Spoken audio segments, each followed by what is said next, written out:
जय छठी मैया। सूर्य नारायण भगवान की जय हो। सबसे पहले आप सभी छठ व्रत करने वाली बड़ भागिनी माताओं बहनों को मेरा सादर प्रणाम है। छठ महाव्रत की आप सभी भक्तों को अनंत शुभकामनाएं। छठी मैया की कृपा आप और आपके समस्त परिवार पर सदा सर्वदा बनी रहे। आज कार्तिक मास शुक्ल पक्ष की षष्ठी तिथि छठ का महाव्रत है। माताएं बहनें 36 घंटे निर्जला व्रत की हुई हैं और बिना एक बूंद पानी के अपने बेटे बेटियों के लिए माएं ऐसे ऐसे गीत गाती हैं कि आंखें भीग कर गंगा जमुना हो जाएं। पवित्रता नियम भक्ति भाव से 4 दिनों तक की जाने वाली इस कठिन तपस्या से छठी मैया सूर्य नारायण भगवान प्रसन्न होगी। घर परिवार में सुख समृद्धि बरकत औलाद सौभाग्य सब कुछ अपने भक्तों को प्रदान करती हैं। तो आज मैं सुना रही हूँ छठ व्रत को साकार करने वाली छठी मैया की बड़ी ही सुंदर दिव्य सच्ची कथा। आप सभी भक्तों से अनुरोध है कि वीडियो को लाइक करके कमेंट में जय छठी मैया सूर्य नारायण भगवान की जय अवश्य लिखिएगा। हे छठी मैया, आपके इस व्रत कथा को सुनने वाले उन सभी भक्तों की मनोकामनाएं पूर्ण करना। भानपुर में एक बूढ़ी अम्मा अपने बेटे बहू के साथ रहा करती थी। बूढ़ी अम्मा के घर में किसी चीज की कोई कमी नहीं थी। वह छठ माता की परम भक्त थी तथा हर साल छठ का व्रत बड़ी श्रद्धा और भक्ति भाव के साथ किया करती थी। बूढ़ी अम्मा की बहू नए जमाने की सोच वाली महिला थी। उसका पूजा पाठ में कोई विश्वास नहीं था। जब कार्तिक मास के शुक्ल पक्ष की चतुर्थी आई तो बूढ़ी माँ बहुत खुश थी, क्योंकि आज से छठ का 4 दिवसीय पावन त्योहार शुरू हो रहा था और अम्मा घर की सफाई में लगी हुई थी। उसने अपने बेटे को आम की लकड़ी तथा पूजा की सभी सामग्री लाने के लिए बाजार भेज दिया। अम्मा ने अपने बेटे के सलामती के लिए छठ का व्रत किया। बूढ़ी अम्मा ने अपने बहू से भी छठ माता का व्रत करने को कहा। तब बहू कहने लगी, अरे अम्मा, यह सब बेकार की बातें हैं। हमें इन सब में कोई विश्वास नहीं। इससे क्या होगा? बूढ़ी अम्मा की बहू उन पर हंसने लगी और बोली, अम्मा, दुनिया कहाँ से कहाँ चली गई है। लोग आसमान को छू रहे हैं और आप आज भी इतनी अंधविश्वासी हो। पढ़ी लिखी बहू का छठी मैया के परम भक्त बूढ़ी अम्मा पर कोई असर नहीं हुआ। वह तो बस अपनी तैयारी करती रही। बहू फिर बोली कि अम्मा, यह सब बेकार की बातें हैं। इस उम्र में 3 दिन तक भूखी रहोगी तो खुद भी मुसीबत में पड़ जाओगी। ना जाने क्यों भूखे प्यासे लोग खुद को सताते हैं। नई बहू की बातें सुनकर बूढ़ी अम्मा मुस्कुराई और बोली, बहू, शादी के बाद मेरे संतान नहीं हो रही थी, तब मैंने इन्हीं छठी मैया के व्रत को किया।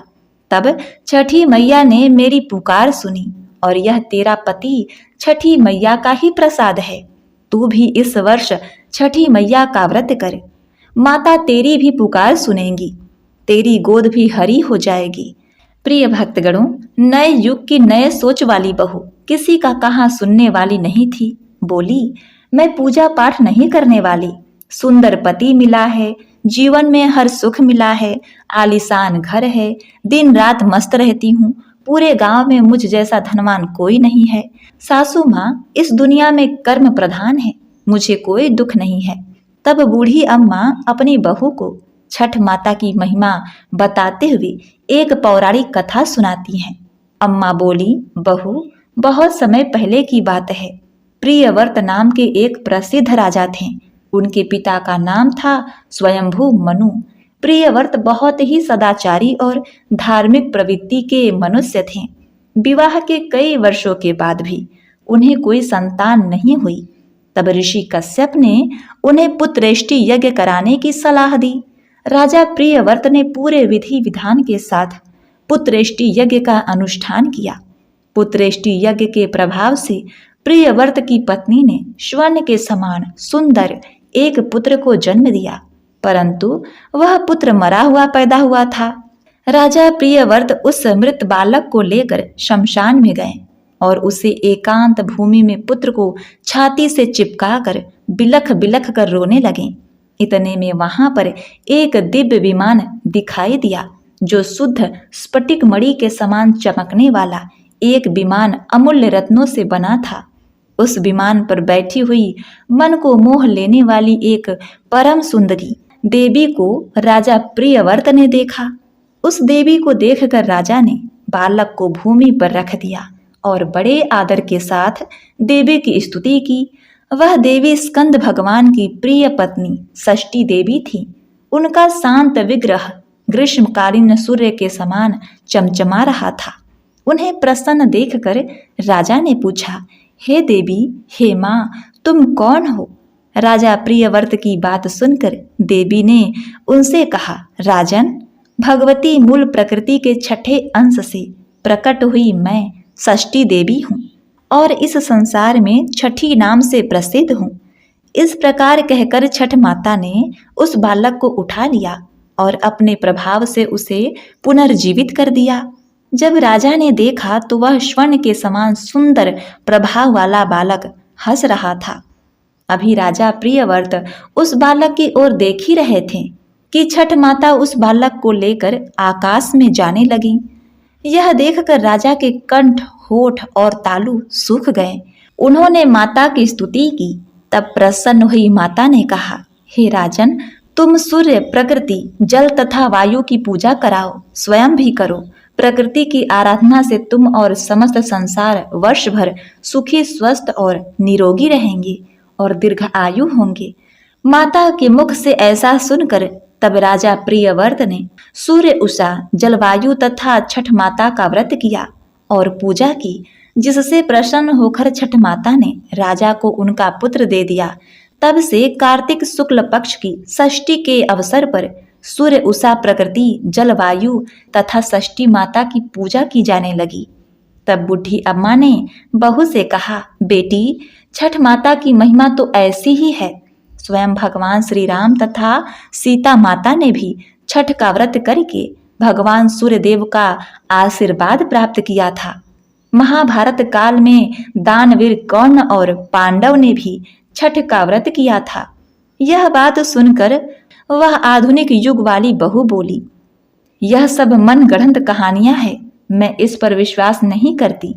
यह सुनकर बूढ़ी अम्मा छठ माता से क्षमा मांगने लगी और बहू को फिर से समझाने की कोशिश करती हैं कि बेटी, हजारों सालों से चली आ रही इस परंपरा का मजाक मत उड़ाओ तथा तुम भी अपने पति की दीर्घ आयु और अपने पुत्र प्राप्ति के लिए छठ माता का पूजन करो। बूढ़ी अम्मा की बातों को अनसुना करके बहू वहां से चली गई। बूढ़ी अम्मा ने बड़ी श्रद्धा के साथ नहाए खाए का दिन किया। उधर बहू ने पूरा दिन घर के बाहर मौज मस्ती में बिता दिया। अगले दिन छठ के पर्व का दूसरा दिन यानी कार्तिक मास की शुक्ल पक्ष की पंचमी तिथि आई, जिसे खरना या लोहंडा के नाम से जाना जाता है। अब संध्या काल में बूढ़ी अम्मा ने अपनी बहू को खीर रोटी का प्रसाद दिया तो फिर से बहू ने कहा, माँ, इतना कठिन निर्जला व्रत क्यों कर रही हो? अपने शरीर को कष्ट क्यों दे रही हो? यह सुनकर बूढ़ी अम्मा ने बहू को फिर से छठ माता की महिमा समझाने की कोशिश की, परंतु बहू ने उन सभी बातों को अनसुना कर दिया और अपने कमरे में जाकर सो गई। परंतु इस बार न जाने क्यों बूढ़ी अम्मा का दिल बहुत ही घबरा रहा था और वह बार बार छठ माता से प्रार्थना कर रही थी कि माँ, यह बच्ची नादान है, इसे क्षमा करना, यह आपकी महिमा को नहीं जानती, माँ इसे क्षमा करना। अगले दिन षष्ठी तिथि को अम्मा ने बहू को तैयारी करने को कहा तो बहू बेकार की बहस करने लगी। बूढ़ी अम्मा के लाख समझाने पर भी बहू पर कोई असर नहीं हुआ। वह नास्तिक थी। इतने में बूढ़ी अम्मा का बेटा वहां आया और बोला कि ठीक है, तुम्हें पूजा पाठ नहीं करनी तो मत करो, लेकिन तुम मेरी माँ से झगड़ा मत करो और जाकर तैयार हो जाओ। छठ माता के घाट पर जाने का समय हो गया है। बहू बहुत ही अनमने मन से बिना रुचि के उनके साथ घाट पर जाती है, लेकिन वहां पूजा करने के बजाय वह मेला घूमने चली जाती है। कुछ देर बाद उसका पति उसे वहां न पाकर ढूंढने लगता है तो वह हलवाई के पास स्वादिष्ट पकवानों का मजा लेती नजर आती है। पति ने उससे कहा, अरे तुम यहाँ क्या कर रही हो? कुछ देर माँ के साथ बैठो, पूजा करो। पत्नी झुझलाकर बोली, ना जी ना, मैं पूजा पाठ में नहीं बैठने वाली, मैं तो मेला घूमूंगी। आप ही करो यह पूजा पाठ। पति वहां से चला जाता है और स्नान करने के लिए जैसे ही वह डुबकी लगाता है, वह पानी में डूब जाता है और जोर जोर से चीखने लगता है, लेकिन किसी को भी उसकी आवाज नहीं आती। जैसे ही बुढ़ी अम्मा को पता चलता है कि उसका बेटा पानी में डूब गया है, वह जोर जोर से रोने लगी। छठी मैया से कहने लगी, हे माँ, मुझसे तेरी भक्ति में कौन सी कमी रह गई जो तूने मेरी गोद सूनी कर दी। बोलो बोलो माँ, हमसे ऐसी कौन सी भूल हो गई। हम तो घाट पर तुम्हारी पूजा करने आए थे, तुमने तो हमारी दुनिया ही उजाड़ दी। माँ, यदि मुझसे जाने अनजाने में कोई भूल हो गई हो तो उसकी सजा मेरे बेटे को मत दो। ऐसा कहकर बुढ़ी अम्मा जोर जोर से रोने लगी। उधर मेले में शोर मच गया कि घाट पर एक व्यक्ति डूब गया है। यह सुनकर बहू दौड़ी दौड़ी वहां आती है और देखती है कि उसकी सास रो रही है। उसका पति पानी में डूब गया है तो उसे सदमा लग जाता है। वह जोर जोर से चीखती हुई बुढ़ी अम्मा से कहती है, मैंने पहले ही कहा था अम्मा, यह छठ के चक्कर में मत पड़ो, यह सब ढोंग है, अंधविश्वास है। और देखो, आज मेरा पति मुझसे दूर चला गया। यह घटना देखकर सभी लोग मन में छठी मैया को पुकारते हैं कि हे माँ, इस बूढ़ी अम्मा की पुकार सुन लो। छठी मैया बड़ी ही दयालु हैं। माता कभी अपने भक्तों को निराश नहीं करती। इधर पुत्र वियोग में बूढ़ी अम्मा जैसे ही जान देने नदी में कूदने लगी तो तभी नदी में से एक लहर उठी और उसी लहर में से बूढ़ी अम्मा का बेटा बाहर आ जाता है। यह देखकर छठ घाट पर खड़े सभी लोगों की आंखें खुली की खुली रह जाती हैं। बूढ़ी अम्मा खुशी से रोने लगती है। बहू भी खुशी के मारे जोर जोर से रोने लगती है। इतने में तेज गर्जना के साथ छठी मैया प्रकट होती हैं और बोली, मैं कभी अपने बच्चों का अहित नहीं करती। मैंने तुम्हारी आंखों से अज्ञानता का पर्दा हटाने के लिए तुम्हारे पति को पानी में डुबाया था। मैं सदैव अपने भक्तों की रक्षा करती हूँ। इस कलयुग में जो भक्त मेरी पूजा करता है, मैं उसकी मनोकामना पूर्ण करती हूँ। यह कहकर छठी मैया अंतर ध्यान हो गई और घाट पर मौजूद सभी लोगों ने छठी मैया की जय जयकार करी। तो बोलिए, छठी मैया की जय हो, सूर्य नारायण भगवान की जय हो। हे छठी मैया, जिस प्रकार आपने बूढ़ी अम्मा के बच्चे की रक्षा की, बहू को सदा सुहागिन बनाया, वैसे ही इस कथा कहानी को कहते सुनते हुंकारा भरते सभी का कल्याण करना माई। जय हो छठी माई, आपकी कृपा अपरंपार है। प्रिय भक्तगणों, कहते हैं कि छठ व्रत में जब तक नहाय खाए खरने की कथा को न सुना जाए तब तक यह कथा अधूरी ही होती है। तो आइए छठी मैया के दो अन्य कथाओं का रसपान करते हैं। एक गांव में एक ब्राह्मण अपनी पत्नी और बेटी के साथ रहा करता था। उसकी बेटी का नाम चटोरी था। वह इस कारण क्योंकि वह खाना बनाते बनाते जूठा कर दिया करती थी। थोड़ा सा उसमें से लेकर चख लिया करती थी। किसी भी खाद्य पदार्थ को देखकर उसे अपने ऊपर नियंत्रण ही नहीं रहता। इस कारण उसका नाम सबने चटोरी रख दिया था। हालांकि वह कन्या अत्यंत ही रूपवती तथा कामकाजी थी। केवल एक अवगुण के कारण ही उससे कोई भी विवाह करने को तैयार नहीं होता। चटोरी के लिए बहुत से रिश्ते आते, लेकिन वह रिश्ता जुड़ने से पहले ही टूट जाते थे। ब्राह्मण को अपनी इकलौती संतान चटोरी की विवाह की अत्यंत ही चिंता होने लगी। चटोरी की माँ ब्राह्मणी छठी मैया की परम भक्त थी। उन्हीं की कृपा से चटोरी का जन्म हुआ था। अब ब्राह्मणी ने मन ही मन छठी मैया से मनौती किया। अब क्या था, छठी मैया के कृपा से चटोरी के लिए एक रिश्ता आया, किंतु ब्राह्मणी अपनी पुत्री चटोरी के चटोरेपन की बात लड़के वालों से कही। यह बात सुनते ही लड़के की मां ने विवाह से साफ इनकार कर दिया, यह कहकर कि हमारे घर आए दिन पूजा पाठ अनुष्ठान होते रहते हैं, हमें ऐसी बहू नहीं चाहिए जो घर में झूठा काठा करते फिरे। किंतु लड़के ने अपनी माँ को यह कहते हुए मना लिया कि माँ, लड़की बहुत ही सुंदर है, उसके जो बच्चे होंगे वह भी चांद का टुकड़ा होंगे। रही बात चटोरेपन की, तो अपनी बेटी समझकर सहन कर लेना।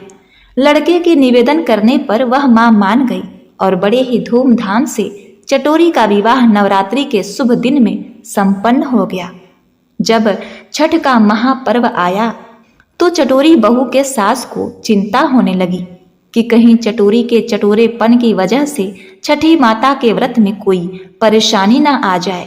प्रिय भक्तों, जब छठ का व्रत आया, नहाए खाए तो किसी तरह पूरा हो गया। पहले दिन सब कुछ ठीक रहा, किंतु अब तो खरना के दिन खीर बनाने के साथ प्रसाद भी बनाना था और चटोरी को प्रसाद जूठा करने से भी रोकना था। इन सभी बातों को सोचते हुए सास ने एक उपाय निकाला। सास ने गेहूं को धोकर सुखाकर उसे चक्की में पिसवा दिया। अब जब चटोरी ने देखा कि इतना सुंदर आटा है तो उसके मन में आया कि क्यों ना मैं इसकी लिट्टी लगाकर खा लूं। अब ना चाहते हुए भी उसको बहुत मन कर रहा था लिट्टी खाने का, लेकिन अब क्या करे, सास की वजह से वह लिट्टी बना भी नहीं सकती थी। चटोरी तो किसी तरह मौका देख रही थी कि कहाँ समय मिले और कहाँ वह लिट्टी बनाकर खाए। और उधर उस सास ने चटोरी से कहा कि बहू, तुम नदी से एक घड़ा पानी ले आओ जो कि बहुत दूर है। जब तुम नदी से पानी लाओगी तभी प्रसाद बनेगा। यह सुनकर चटोरी बहुत ही प्रसन्न हो गई। वह चोरी से एक अंजुली आटा अपने आंचल में छुपा लेती है और घड़ा लेकर नदी की तरफ चली जाती है। अब इधर सास तो प्रसन्न हो रही थी, सोच रही थी कि चटोरी चली गई, अब बिना विघ्न के, बिना जूठा काठा के वह सफाई से प्रसाद बना लेगी। चटोरी जब नदी पर पहुंची तो नदी के तट पर एक पत्थर था। उस पत्थर पर उसने आटा को रखकर गूंथ लिया, लिट्टी का आकार दे दिया। अब उसे रही बारी पकाने की। आग पर लिट्टी लगा दी और उस लिट्टी को एक पत्ते में लपेटकर अपने आंचल में छुपा लिया। घड़े में पानी भरकर वह रास्ते में चली आ रही थी। आते आते अब चटोरी को भूख बहुत तेज लग गई थी। उसने सोचा बिना किसी चीज के वह लिट्टी कैसे खाएगी। अब रास्ते में एक सूर्य भगवान का मंदिर पड़ता है। मंदिर में देखती है कि ढेर सारे घी के दिए जल रहे होते हैं। चटोरी यह सोचती है कि यह घी तो फालतू में बर्बाद ही हो रहा है, तो क्यों ना मैं इस घी को अपनी लिट्टी पर लगाकर खा लूं। मेरा पेट भी भर जाएगा और स्वादिष्ट भी हो जाएगा। अब ऐसा सोचकर चटोरी ने जल्दी से सभी दियों से घी निकाला और उस घी को लिट्टी पर चुपोड़कर लगाकर पेट भर खा लेती है। जब लिट्टी खा लेती है तब उसने अपने घड़े से पानी पिया और अपने घर की तरफ चली आती है। आते आते उसे संध्या हो चुकी थी। सास बहुत खुश थी। उसने सोचा कि चलो आज का दिन पूरा हुआ। अब सास जल्दी से सारा सामान, पूजा की सामग्री लेकर घाट पर चली जाती है। अब दूसरे दिन जब लोग सूर्य भगवान के मंदिर में जाते हैं उनकी पूजा करने के लिए, तो उन्होंने देखा सूर्य भगवान का जीभ बाहर निकला हुआ था। सबको देखकर बहुत हैरानी होती है। लोग सोचते हैं यह कहीं अपशगुन तो नहीं। इसके लिए लोगों ने भगवान सूर्यदेव से बहुत प्रार्थना किया कि हे भगवान, आप अपना जीभ अंदर कर लीजिए, कहीं यह अनिष्ट का प्रतीक तो नहीं। हे भगवान, हमसे क्या गलती हो गई है। लेकिन सूर्य भगवान अपना जीभ अंदर करने को मानते ही नहीं। बड़े बड़े विद्वान पंडित आकर थक गए, सूर्य भगवान माने ही नहीं। वे तो चटोरी के चटोरेपन के वजह से ही सूर्य भगवान की जीभ बाहर आ गई थी। अब उस नगर के राजा ने घोषणा करवा दी कि जो भी कोई सूर्य भगवान के जीभ को अंदर कर देगा, मैं उसे मन चाहा इनाम दूंगा। यह बात चटोरी ने भी सुन ली। चटोरी जल्दी से सूर्य भगवान के मंदिर में पहुंची और कहती है, महाराज, मैं सूर्य भगवान के जीभ को अंदर कर सकती हूँ। चटोरी की बात सुनकर सब लोग बहुत ही हंसने लगे कि इतने बड़े बड़े विद्वान महापंडित हैं जो कोई कुछ नहीं कर पाया, और यह चटोरी जो दिन भर चाटती खाती रहती है, दिन भर सभी चीजों को जूठा करती रहती है, भगवान का पूजा पाठ भी नहीं करती, और यह सूर्य भगवान के जीभ को अंदर कर देगी, ऐसा कैसे हो सकता है। लेकिन चटोरी ने कहा, नहीं, मैं कर सकती हूँ। ऐसा कहते हुए चटोरी मंदिर के अंदर जाती है। दरवाजा अंदर से बंद कर लेती है और भगवान से बहुत ही प्रार्थना करती है, मान मनौती करती है, क्षमा याचना करती है। लेकिन सूर्य भगवान नहीं मानते, उनका जीभ अंदर नहीं जाता। अब तो चटोरी परेशान हो गई। उसे आया बहुत तेज गुस्सा।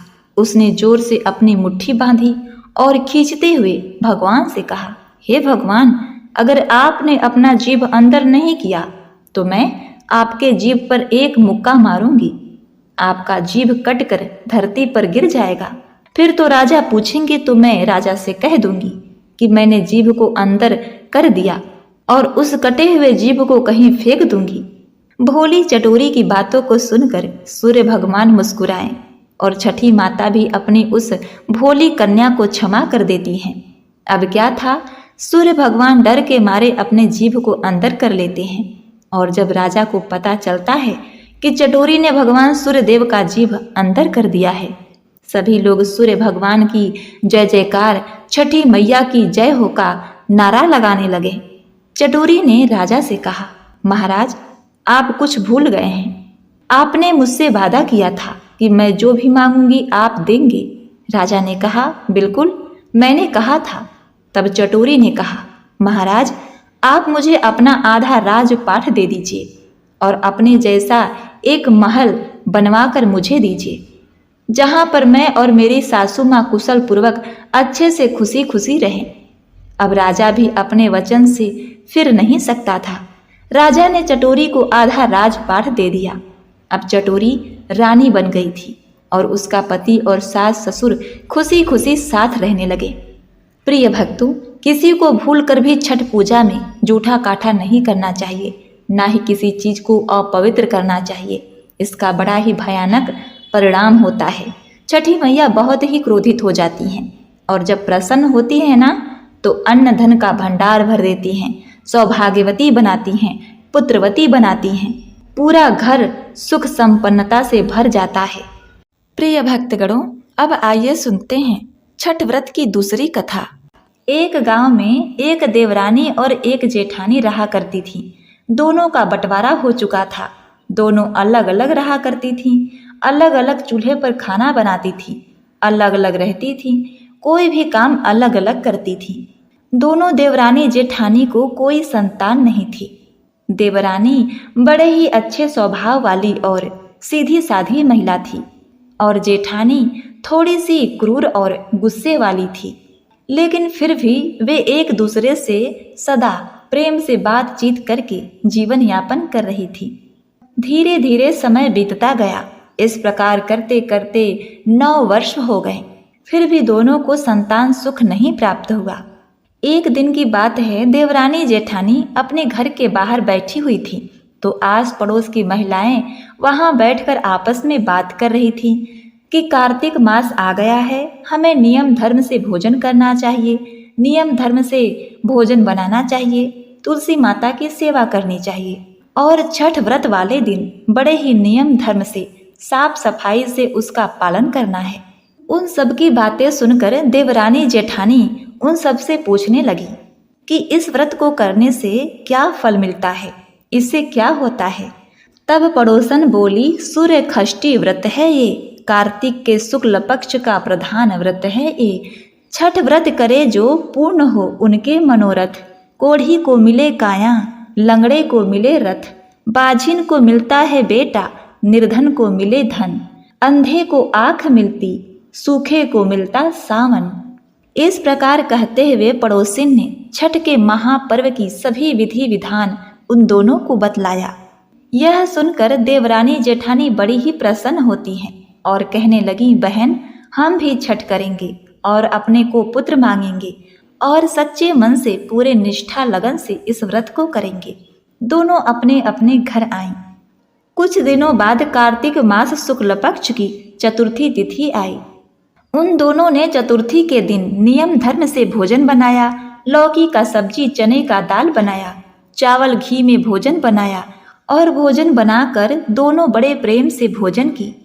जो देवरानी थी वह अपने आस पड़ोस में भी उस प्रसाद को थोड़ा थोड़ा बांट देती है और थोड़ा सा कुत्ते के लिए निकाल देती है, थोड़ा सा गौ माता के लिए, थोड़ा सा बछिया के लिए और एक पत्ते पर पंछी रानी को रख देती है। और जो जेठानी थी उसने प्रसाद बनाने के बाद किसी को भी नहीं दिया और चुपचाप खा ली। इस प्रकार से नहाए खाए का दिन तो पूर्ण हो गया। अगला दिन आया खरना लोहंडा का। इस दिन देवरानी जेठानी ने पूरे दिन उपवास रखा और संध्या के समय विधि पूर्वक साफ सफाई से भगवान के प्रसाद के लिए खीर बनाया। खीर बनाने के बाद देवरानी ने तो उस खीर प्रसाद को भगवान को भोग लगाकर छठी मैया को चढ़ाकर अपने खाने के लिए उसने जैसे ही थाली में खीर परोसा, उसे याद आया कि उसने तो घी का दिया जलाया ही नहीं। अब घी का दिया लेने के लिए वह अलग कमरे में गई। अब इधर जेठानी ने भी पूरे श्रद्धा भाव से खीर बनाया। खीर बनाने के बाद वह भगवान को भोग लगाकर बिना किसी को बुलाए, बिना खीर प्रसाद वितरण किए खुद खीर खाने के लिए बैठ गई। फिर उसे भी याद आया कि उसने भी दिया नहीं जलाया है। वह भी दिया लेने के लिए अन्य कमरे में गई। तभी अचानक 2 कुत्ते उनके घर में घुसे और भोजन खाने लगे। अंदर से चप चप की आवाज आई तो दोनों अपने अपने कक्ष के भीतर जाकर देखने लगी। देवरानी ने कुत्ते को खीर खाते देखा तो कुछ नहीं बोली तथा बर्तन में बची हुई बाकी खीर भी बड़ी श्रद्धा के साथ उसके आगे डाल दी। लेकिन जेठानी थाली में मुंह मारते हुए कुत्ते को देखते ही आग बबूला हो गई। उसने कमरे का द्वार बंद कर दिया और डंडा लेकर कुत्ते को इतना मारा कि उसके कमर की हड्डी तोड़ दी।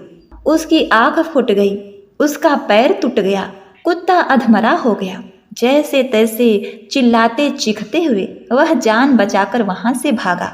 अब जब दोनों कुत्ते बाहर मिले तो एक दूसरे का हाल पूछने लगे। जो कुत्ता देवरानी के यहाँ गया था वह बोला, मैं जिसके कमरे में गया था वह स्त्री तो बड़ी ही भली है। मुझे खीर खाते देखकर भी वह मुझे कुछ नहीं कही, बल्कि बर्तन में खीर खत्म हो जाने के बाद उसने उसमें और खीर डाल दी ताकि मैं भर पेट खा सकूं। उसने तो मेरी आत्मा ऐसे तृप्त की है कि मेरी तो छठी माई से यही कामना है कि मरने के बाद मैं उसी का पुत्र बनूं और जीवन भर उसकी सेवा करके इस ऋण को चुकाता रहूं। जिस प्रकार उसने मेरी आत्मा को तृप्त किया है उसी प्रकार मैं उसकी आत्मा को तृप्त और प्रसन्न करता रहूं। अब तुम बताओ कि तुम्हारे साथ क्या हुआ, क्या बीती? देखकर लगता है कि तुम्हारी तो बहुत पिटाई हुई है। दूसरा कुत्ता बड़े ही दुखी स्वर में कराहता हुआ बोला, हे मित्र, तुम्हारा अनुमान एकदम ठीक है भाई। आज से पहले मेरी ऐसी दुर्गति कभी नहीं हुई थी। पहले तो थाली में मुंह मारते ही सारा जबड़ा हिल गया। फिर भी भूख से परेशान होकर मैंने 2-4 कौर खाए। वैसे ही वह दुष्टा आ गई और कमरा बंद करके डंडे से उसने मुझे इतना मारा कि मेरी कमर तोड़ दी, आंख फोड़ दी, पैर की हड्डी टूट गई। मैं तो छठी माई से यही निवेदन करता हूँ कि अगले जन्म में मैं उसका पुत्र बनकर उससे बदला चुकाऊं। जैसे उसने मार मार कर मेरी कमर तोड़ी वैसी ही भीतरी मार से मैं उसका हृदय और कमर तोड़ डालूं। देवरानी ने अपने बनाए हुए संपूर्ण खीर को उस कुत्ते को खिला दिया था। इसलिए उसने दोबारा से बर्तन धोए, साफ सफाई की और पुनः आग जलाकर खीर पकाई। खीर पकाने के बाद उसने फिर से भगवान को छठी मैया को भोग लगाई और आस पड़ोस में फिर से उसने खीर वितरण किया। उसके बाद याचमन करके खीर को बड़े ही प्रेम श्रद्धा पूर्वक ग्रहण किया। इधर जो जेठानी थी वह गुस्से में आग बबूला हो गई थी। उसने दोबारा न तो खीर बनाई न ही घर की सर सफाई की। उसके सिर पर तो क्रोध सवार था और उसी बचे खुचे खीर को ही ग्रहण कर लिया। इस तरह से दोनों देवरानी जेठानी ने अपने छठ व्रत को पूर्ण किया। कहते हैं कि बेजुबान की बद्दुआ बड़ी ही बुरी होती है।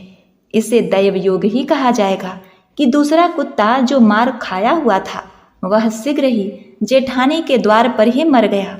अब अपने प्रिय मित्र को मरा हुआ देखकर जो पहला कुत्ता था वह भी दुखी रहने लगा। अन्न पानी खाना छोड़ देता है और इस तरह से 4-5 दिन के बाद वह भी अपने प्राण त्याग देता है। इस प्रकार से कुछ दिन व्यतीत होते हैं और देवरानी जेठानी दोनों एक साथ गर्भवती हो जाती हैं। लोग कहने लगते हैं, देखो छठी मैया की कितनी बड़ी कृपा है कि दोनों ने ही एक साथ गर्भ धारण किया है। दोनों ने एक साथ छठ मैया का व्रत किया था। छठ माई ने उन्हें आशीर्वाद दिया है। ऐसे करते करते 9 महीना पूरा हो गया और 9वें महीने के पूर्ण होने के बाद 10वें महीने में दोनों देवरानी और जेठानी को एक एक पुत्र रत्न की प्राप्ति हुई। जो मार खाया हुआ दूसरा कुत्ता था वह जेठानी के घर में पुत्र के रूप में आया। पुत्र पाकर जेठानी बहुत ही खुश हुई। पुत्र को लेकर उसने अपने मन में बड़े बड़े सपने बांध लिए थे। मगर अगले साल जब छठ का पर्व आया तो उस दिन जेठानी का लड़का मर गया। जेठानी की तो जैसे दुनिया ही उजड़ गई। वह दहाड़े मार कर रोने लगी, मगर किया क्या जा सकता है। जैसे तैसे उसने अपने सीने पर सब्र का पत्थर रख लिया। फिर तो हर वर्ष उसे लड़का होता और छठ के दिन ही मर जाता। जब 3-4 बार ऐसा हुआ तो जेठानी को इस पर कुछ संदेह हुआ कि आखिर मेरा लड़का छठ वाले दिन ही क्यों मरता है। फिर एक रात सपने में उसे वही कुत्ता दिखाई दिया। उसने कहा, मैं ही बार बार तेरा पुत्र होकर मृत्यु को प्राप्त हो रहा हूँ। तूने मेरे साथ जो व्यवहार किया था मैं उसी का बदला चुका रहा हूँ। छठी मैया ने मेरी पुकार सुनी और मेरे कहने से ही छठी मैया तुझे पुत्र के रूप में मुझे देती हैं और फिर मुझे वापस ले लेती हैं। यह सुनकर जेठानी बड़ी ही दुखी हुई और उसने छठी मैया से क्षमा याचना की। और इसके बाद जब छठ का व्रत आया तो देवरानी जेठानी ने फिर से छठ का व्रत किया। देवरानी का बेटा अब 5 वर्ष का हो चुका था। इस बार जेठानी ने पूर्ण विधि विधान से छठ का व्रत किया तो उसे भगवान की कृपा से, सूर्य नारायण की कृपा से, छठी मैया की कृपा से फिर से एक पुत्र की प्राप्ति हुई। पुत्र को पाकर जेठानी बड़ी ही खुश हुई। उसका पालन पोषण बड़े ही लगन से करने लगी। जब वह पुत्र बड़ा हुआ तो वह बड़ा ही उदंड और माँ को दुख देने वाला हुआ। वह अपनी माँ से कभी भी सीधे मुंह बात नहीं करता, उन्हें दुख देता, चोरी चकारी करता। आए दिन राजा के सिपाही उसे चोरी करने के जुर्म में पकड़कर कैद खाने में डाल देते। जेठानी की बड़ी ही जग हंसाई होती। इस तरह से जेठानी का बेटा अपनी माँ को सदैव दुख दिया करता था। वह जीवित तो हो गया लेकिन दुख देना नहीं छोड़ा। जेठानी बार बार छठी मैया से प्रार्थना करती रही, लेकिन जो उसने पाप किया है एक ही बार में कहाँ धुलने वाला था। ऐसे ही एक दिन देवरानी के बेटे को अपनी बड़ी माँ का दुख देखा नहीं गया। उसने अपने छोटे भाई को बहुत समझाया और अपने पूर्व जन्म का सारा वृत्तांत सुनाया, क्योंकि उसे अपने पूर्व जन्म की सभी बातें याद थी और किस प्रकार बड़ी माँ प्रायश्चित कर रही हैं। अब उन्हें तुम्हें क्षमा कर देना चाहिए। छठी मैया ने तुम्हें उनके गोद में दिया है, अब तुम उनकी सेवा करो, उन्हें दुख मत दो। वे बड़े ही निष्ठा से छठ का व्रत रखती हैं। यदि तुम उन्हें इसी प्रकार दुख देते रहोगे तो छठ मैया को कौन मानेगा। छठ मैया की महिमा बड़ी ही निराली है। उनके ही प्रताप से तुम फिर से जीवित हुए हो। इस प्रकार अपने बड़े भाई के द्वारा समझाए जाने पर वह छोटा भाई समझ गया और उसे भी अपने पूर्व जन्म का स्मरण हो आया। उसने अपनी माता जेठानी को क्षमा कर दिया। इस तरह से वह अपनी माता का सेवा बड़े ही जतन से करने लगा। छठी मैया के कृपा से पूरा परिवार खुशहाल हो गया। घर में अन्न धन के बरकत होने लगे। देवरानी जेठानी पुत्रवती अखंड सौभाग्यवती हुई। उनके घर परिवार में सुख समृद्धि खुशहाली पुनः वापस आ गई। तो हे छठ मैया, आपकी कृपा बड़ी ही अनंत है, बड़ी ही अनोखी है। हे माता, छठ व्रत करने वाली सभी महिलाओं पर अपनी कृपा दृष्टि बनाए रखना। तो बोलिए छठी मैया की जय। अचरा से रहिया बहरानी, उठ के भोरे बीनू सार, उठ के भोरे बीनू सार। अचरा से रहिया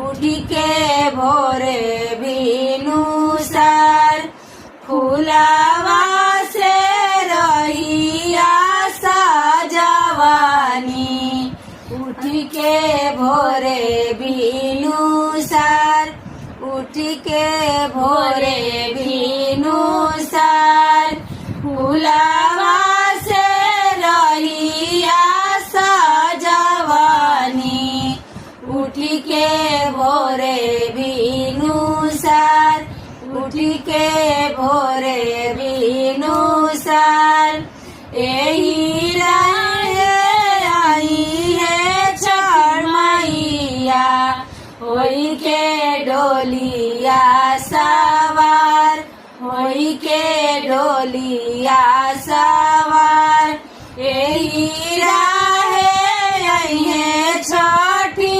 मैया होई के डोलिया सवार होई के डोलिया सवार एही राहे आइए सूरजमाला होई के रथवा सवार होई के रथवा सवार एही रैया आई है सूरजमाला होई के रथवा सवार होई के रथवा सवार हाथ जोड़ी से कबहा मारलिया छठी मैया राजा हमार छठी मैया राजा हमार हाथ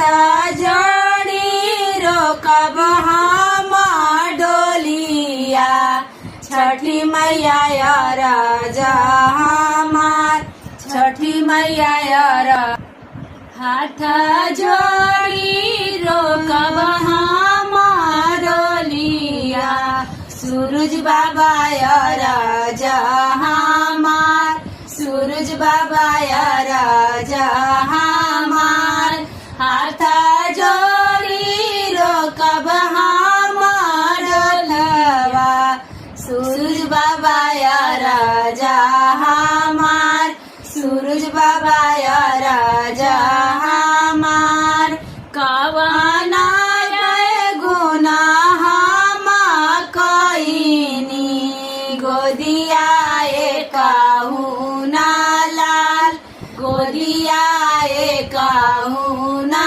लाल कवना गुना हम कईनी गोदिया कहू ना लाल गोदिया कहू ना लाल कवना कसुर हम कईनी गोदिया कहू ना लाल गोदिया कहू ना लाल कवना बरत तप करी भरी जाए गोदिया हमार भरी जाए गोदिया हमार कवना बरत तप करी भरी जाए गोदिया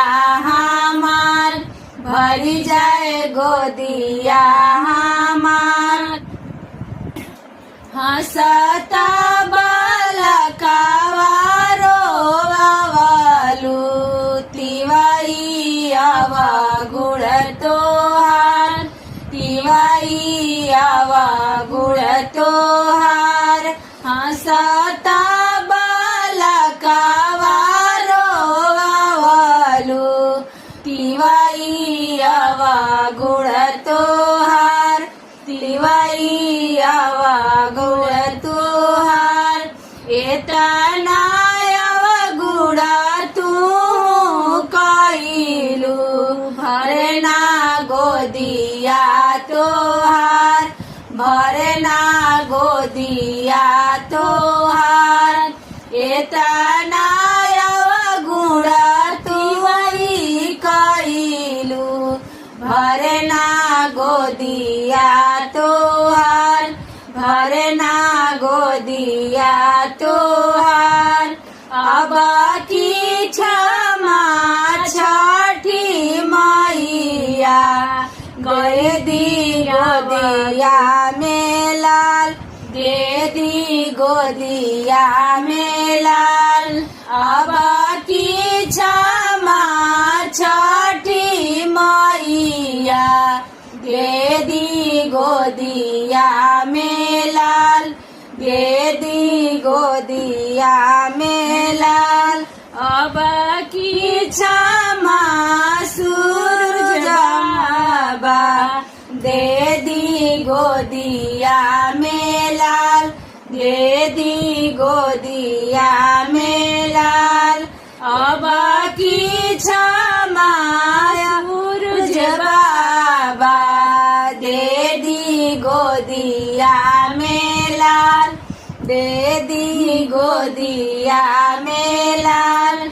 इतना बचन छठी सुनाली, मैया हंसली ठाठाई, मैया हंसली ठाठाई। इतना बचन छठी सुनाली, मैया हंसली ठाठाई, मैया हंसली ठाठाई। इतना बचन सूरज बाबा सुनाले, सूरज बाबा हंसले ठाठाई, सूरज बाबा हंसले ठाठाई। कार्तिक मास के छठिया, भरी गोदिया तोहार, भरी गोदिया तोहार। कार्तिक मास के छठिया, भरी गोदिया तोहार, भरी गोदिया तोहार। करिहा तू छठी के बरतिया, खेली है गोदिया में लाल, खेली है गोदिया में लाल। करिहा तू छठी के बरतिया, खेली है गोदिया में लाल, खेली है गोदिया